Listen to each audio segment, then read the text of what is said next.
अस्सलाम वालेकुम students of 8th class मुख्तसर आपके साथ मुखातिब हैं जोग्राफी के नए topic land soil water natural vegetation और वाइल्ड लाइफ के साथ। तो शुरुआत करते हैं सबसे पहले लैंड की इंपॉर्टेंट नेचुरल रिसोर्स हैं। इसके बारे में हमने नर्सरी क्लास में पढ़ा है भाई साहब कि ये जो है लैंड जिसमें हम रहते हैं इंपॉर्टेंट नेचुरल रिसोर्स कंसिडर किया जाता है। लेकिन इसके हवाले से एक बात आपको कहनी बहुत ज़रूरी है भाई साहब, वो ये है कि हमारे पास लगभग 30% जो total land area earth surface का है वो हैबिटेबल है। बाप रे बाप, मतलब 70% हमारे पास ऐसी ज़मीन है जिसमें हम रह ही नहीं सकते। हाँ, इसके अलावा जो लैंड है ये अनइवन है, कहीं पे हमें माउंटेन्स मिलते हैं, कहीं पे डेजर्ट्स मिलते हैं। बाप रे बाप, तो पूरी की पूरी अर्थ सरफेस जो है इसकी टोपोग्राफी की वजह से ये हर जगह इस्तेमाल के काबिल नहीं है। सिर्फ प्लेन एरियाज़ में हम ज़्यादातर लोगों को देखते हैं, अक्सर एरियाज़ जो है वहाँ पर स्कैर्स पॉपुलेशन देखने को मिलते हैं। Plain areas densely populated areas हैं। अगर पूरे उस ज़मीन की हम बात करें जो हमारे अर्थ के ऊपर है, इसको हम अलग अलग इस्तेमाल में लाते हैं, अलग अलग कामों में लाते हैं। कुछ हिस्सा एग्रीकल्चर में आता है भाई साहब, कुछ इसमें फॉरेस्ट्स, माइनिंग, बिल्डिंग्स, रोड्स, ये सारे अलग अलग इस्तेमाल एक ही टर्म में समझे जाते हैं। वो क्या है भाई साहब? लैंड यूज़, यानी कि ज़मीन का क्या इस्तेमाल है।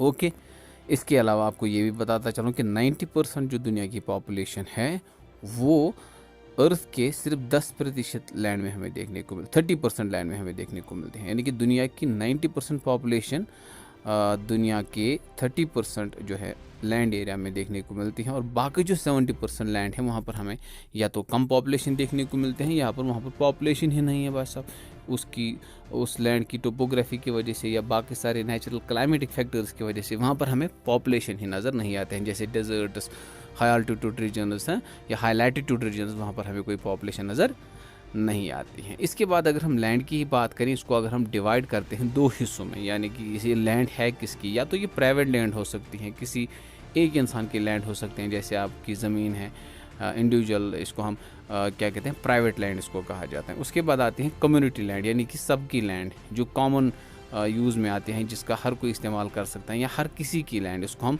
कम्युनिटी लैंड कहते हैं। और इसके साथ साथ जो हमारे पास्चर्स वगैरह रहते हैं वो भी हमारी कम्युनिटी लैंड में ही आते हैं। आई बात समझ में भाई साहब? Very good sir.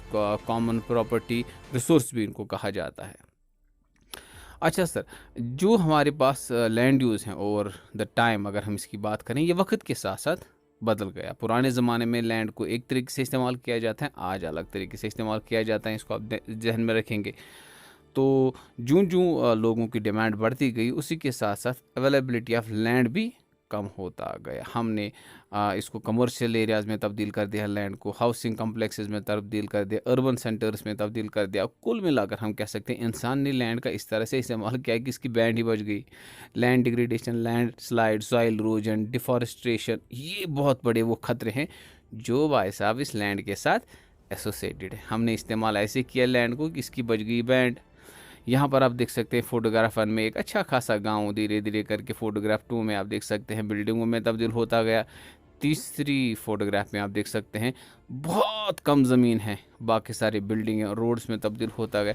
और फोर्थ जो फोटोग्राफ है, यहाँ पर कहीं ज़मीन ही नज़र नहीं आती है, पूरा का पूरा गांव एक शहर में तब्दील हो गया, यानी कि बच गई ज़मीन की बैंड।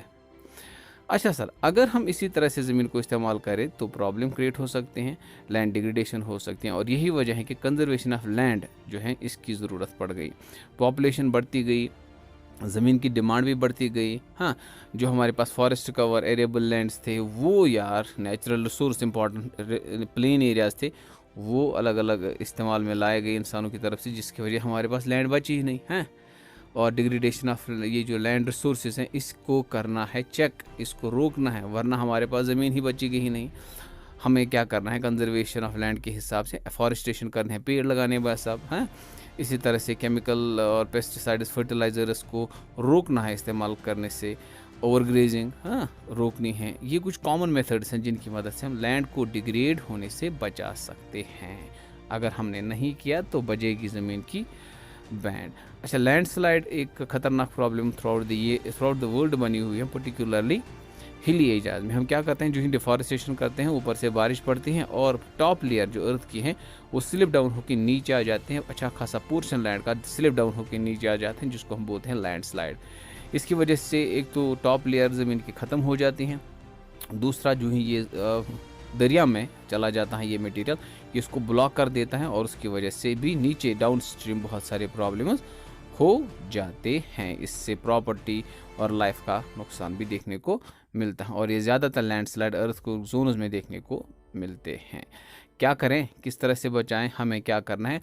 हमें इन चीज़ों को रोकने के लिए जो अर्थक्वेक प्रोन जोन्स हैं या लैंडस्लाइड प्रोन जोन्स जो हैं वहाँ पर हमें मैपिंग करनी है, उनको लोकेट करना है, वहाँ पर सेटलमेंट्स या बिल्डिंग्स को कंस्ट्रक्ट होने से रोकना है। ठीक है सर। और इन कंस्ट्रक्शन ना करने की वजह से हम बहुत हद तक इन इलाकों में होने वाले नुकसानात को बचा सकते हैं। इसके बाद वेजिटेशन कवर को वहाँ पर इंक्रीज़ करना है, पेड़ वेड़ लगाने हैं। ठीक है सर। इसी तरह से हम जो है वहाँ पर जो है उस इलाके में इस लैंडस्लाइड को होने से रोक सकते हैं और नुकसान को भी रोक सकते हैं। इसी तरह से हम ड्रेनेज सिस्टम को इम्प्रूव कर सकते हैं, क्योंकि हमने ड्रेनेज सिस्टम की वजह से जो है बहुत ज़्यादा अपनी लैंड को डिग्रेड कर दिया है और इरिगेशन की वजह से हमने ज़मीन को बर्बाद करके रख दिया है। नए मॉडर्न तरीके से हम ज़मीन को इरिगेट भी कर सकते हैं और उसको जो है एक्सेसिव वाटर न देने की सूरत में उसको बचा भी सकते हैं, क्योंकि ज़्यादा पानी ज़मीन में जाने से वहाँ पर सैलिनिटी ज़मीन की बढ़ जाते हैं, जिससे फर्टिलिटी ऑफ लैंड कम हो जाती हैं। Okay, rain water harvesting, spring flow का कंटिन्यू होना भी हमारे इसी मेथड में आ सकता है। आई बात समझ में? इसके बाद अगर हम देखें जो सॉइल इम्पॉर्टेंट जो हमारे पास इम्पॉर्टेंट एक नेचुरल रिसोर्स हैं, अगर हम इसको देखें, इसका सॉइल प्रोफाइल देखें, सबसे ऊपर वाली लेयर जो होते हैं सॉइल की, जिसको हम टॉप सॉइल कहते हैं, इसमें ह्यूमस देखने को मिलता है जो एग्रीकल्चर एक्टिविटी के लिए बहुत बढ़िया माना जाता है। दूसरी लेयर जो सब इसके बाद आती है उसको हम सब सॉइल कहते हैं, जिसमें सैंड, सिल्ट और क्ले रहता है। उसके बाद जो तीसरी लेयर आती है वेदर्ड रॉक मटेरियल्स में आता है और उसके बाद सबसे नीचे वाली लेयर पेरेंट रॉक कहलाती है। ठीक है, आपको ये बताता चलूँ कि 1 मिलीमीटर या 1 सेंटीमीटर सॉइल बनने में हज़ारों साल लगते हैं, लगभग 1000 साल 1 सेंटीमीटर सॉइल बन। अगर हम सॉइल प्रोफाइल को डिटेल में देखें, ऑर्गेनिक मटेरियल वाला जोन ओ हॉराइजन कहलाता है, टॉप सॉइल को हम ए हॉराइजन कहते हैं, सब सॉइल वाले जोन को हम बी हॉराइजन और वेदर्ड जो डिकम्पोज्ड रॉक होती है उसको हम सी हॉराइजन, और जो पेरेंट रॉक होती है जहाँ से ये सॉइल फॉर्मेशन बननी शुरू हो जाते हैं उसको हम आर हॉराइजन का नाम देते हैं। तो ये है सॉइल प्रोफाइल। आई बात समझ में भाई साहब? Very good. बनने में लगता है किस तरह से सॉइल बनती है भाई साहब? सॉइल बनने के लिए सबसे पहले पेरेंट रॉक, वो रॉक जो वेदरिंग के बाद सॉइल बने वो होनी चाहिए। उसके बाद रिलीफ, किस जगह पे ये सॉइल फॉर्मेशन हो रही है।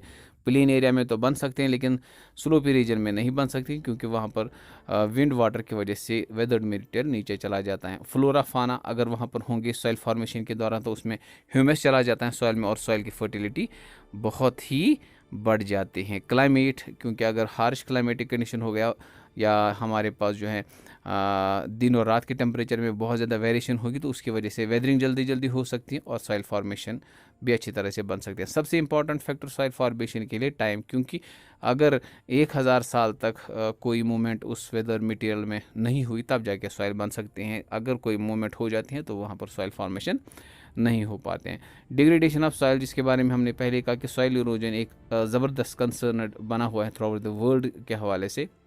ये सॉइल डिग्रेडेशन आप समझ लेना कि जब ज़मीन जो है किसी काबिल नहीं रहती है कल्टीवेशन वगैरह के हिसाब से, ये ह्यूमन फैक्टर और नेचुरल फैक्टर दोनों की वजह से डिग्रेडेशन ऑफ सॉइल हो रही है। ठीक है सर। हम अगर इंसान देखें, हमारी वजह से, हमारी डिफॉरेस्टेशन की वजह से, ओवर ग्रीजिंग की वजह से, केमिकल्स और फर्टिलाइजर्स क्योंकि हम ज़्यादा इस्तेमाल करते हैं उसकी वजह से, रेन वॉश, लैंडस्लाइड, फ्लड्स की वजह से जो है बड़े पैमाने पर पूरे वर्ल्ड में डिग्रेडेशन ऑफ सॉइल हो रही है। क्या करें सर?